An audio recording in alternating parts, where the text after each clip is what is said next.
Isu agenda reformasi institusi, pembaharuan reaktor nuklear dan penyelewengan diesel jadi tumpuan Dewan Rakyat.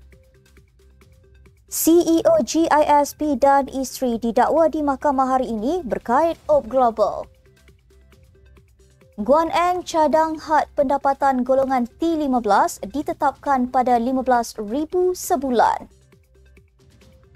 Ahli Parlimen PH gesa PN main peranan semak imbang agar sistem demokrasi sihat dan berfungsi. Menteri Ekonomi tegur Syed Saddiq sepatutnya sedia maklum sebelum buat kritikan. Dan negarawan berpandangan persekutuan beri kekuatan kepada negeri.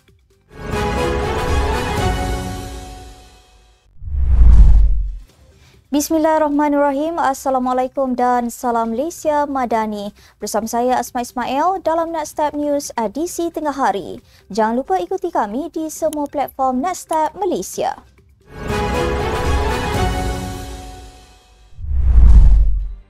Dewan Rakyat akan tertumpu kepada isu agenda reformasi institusi, pembaharuan reaktor nuklear dan penyelewengan diesel subsidi. Menurut aturan urusan mesyuarat di laman rasmi Parlimen, isu agenda reformasi institusi dibangkitkan oleh Aminul Huda Hassan, PH Sri Gading kepada Perdana Menteri pada sesi soal jawab lisan. Aminul Huda juga ingin tahu prestasi agenda reformasi institusi yang ditekankan oleh Perdana Menteri dalam menerajui kerajaan perpaduan dan tarikh lantikan pengerusi institusi seperti Suruhanjaya Pilihan Raya akan dibuat melalui lantikan Parlimen.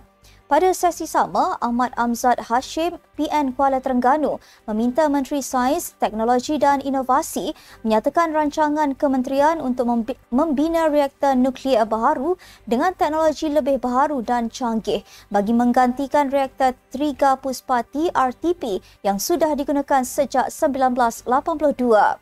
Roy Angau King Koi, GPS Lubuk Antu pula bertanyakan kepada Menteri Perdagangan Dalam Negeri dan Kos Sara Hidup mengenai tindakan tegas diambil bagi membanteras penyelewengan diesel subsidi di Malaysia, terutama di negeri bersempadan negara jiran seperti Sarawak, serta langkah proaktif bagi mengurangkan ketirisan dan penyeludupan bahan bersubsidi lain. Usai sesi soal jawab, persidangan diteruskan dengan menyambung semula perbahasan peringkat dasar Rang Undang-Undang Perbekalan 2025.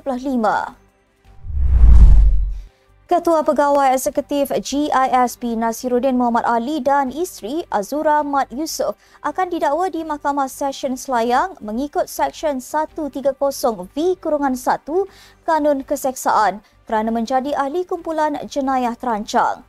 Mereka antara 22 individu yang turut akan dituduh pada pagi ini. Selain Nasiruddin, turut dituduh di bawah seksyen sama ialah anak bekas pengasas Al-Arkam, Asy'ari Muhammad iaitu Muhammad Adib At-Tamimi.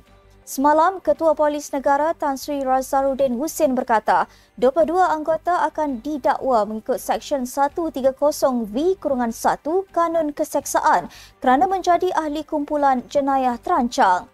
Pada 16 Oktober lalu, Nasiruddin antara 16 individu yang ditahan semula di bawah Akta Kesalahan Keselamatan Langkah-Langkah Khas SOSMA 2012.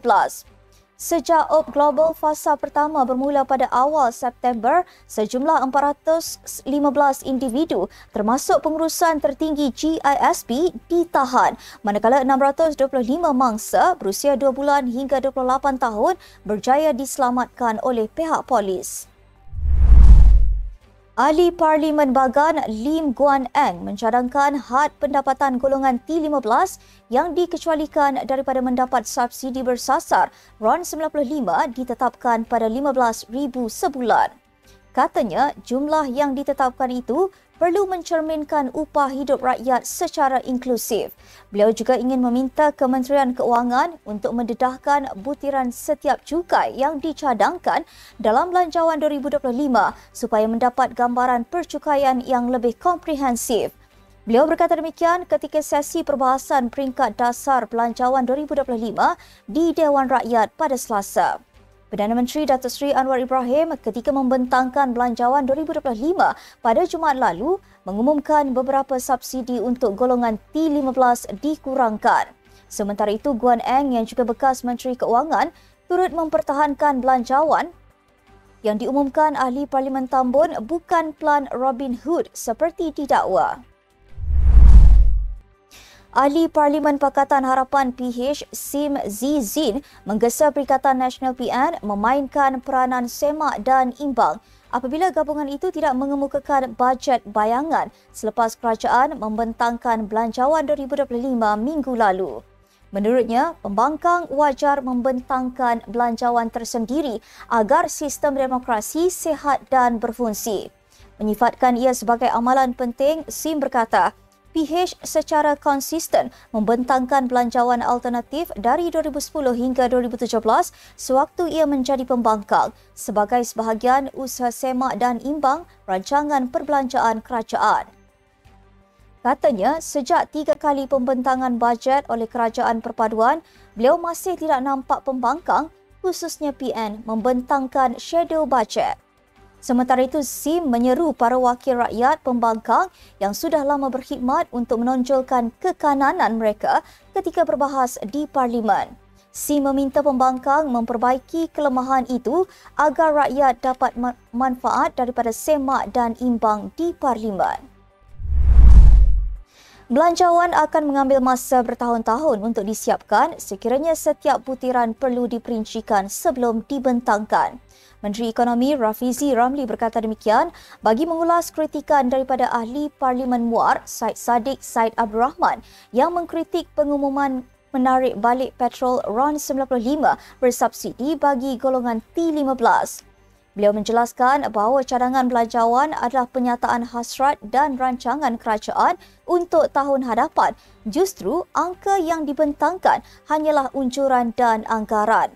Beliau turut mempersoalkan kritikan Syed Saddiq yang disifatkan sebagai tidak relevan kerana ahli parlimen itu pernah menjadi menteri termuda. Menerusi sebuah video di media sosialnya, Rafizi menafikan dakwaan bahawa kerajaan tidak memikirkan rancangannya untuk menarik balik subsidi daripada golongan berpendapatan T15.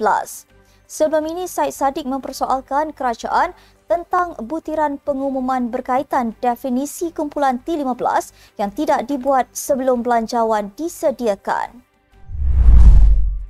Persekutuan Malaysia diasaskan atas premis bahawa kekuatan sebenar terletak pada perpaduan bersama wilayah. Negarawan Tun Dr. Mahathir Mohamad dan Tengku Razaleigh Hamzah menerusi laporan FMT berkata, salah satu kebimbangan utama British apabila ingin berundur dari wilayah yang mereka duduki adalah keselamatan jangka panjang negara-negara itu. Tengku Razaleigh maklum bahawa Malaysia ketika ini berdepan ketegangan berterusan yang disebabkan oleh persaingan antara Amerika Syarikat dan China serta usaha berterusan China untuk memperluaskan tuntutannya di Laut China Selatan. Bekas Menteri Keuangan itu turut membidas sentimen pemisahan di Sabah dan Sarawak. Terdahulu, kerajaan mengumumkan langkah-langkah untuk menambah baik daya tahan Malaysia Timur dengan membina pangkalan tentera laut dan udara baharu di Bintulu, Sarawak. Bagaimanapun, terdapat pertikaian yang wujud agar mencadangkan Sarawak dan Sabah untuk meninggalkan persekutuan sekiranya permintaan tidak ditunaikan. Tun M tegas menepis pertikaian tersebut dan menggesa semua pihak bertolak ansur agar persekutuan utuh. Sekian sahaja untuk edisi tengah hari ini. Ikuti perkembangan semasa isu-isu panas politik Malaysia setiap hari hanya di Netstab News. Jangan lupa untuk follow Facebook Netstab Malaysia dan subscribe YouTube Netstab TV. Netstab Malaysia bersama melangkah dengan yakin. Saya Asma Ismail. Assalamualaikum dan salam sejahtera.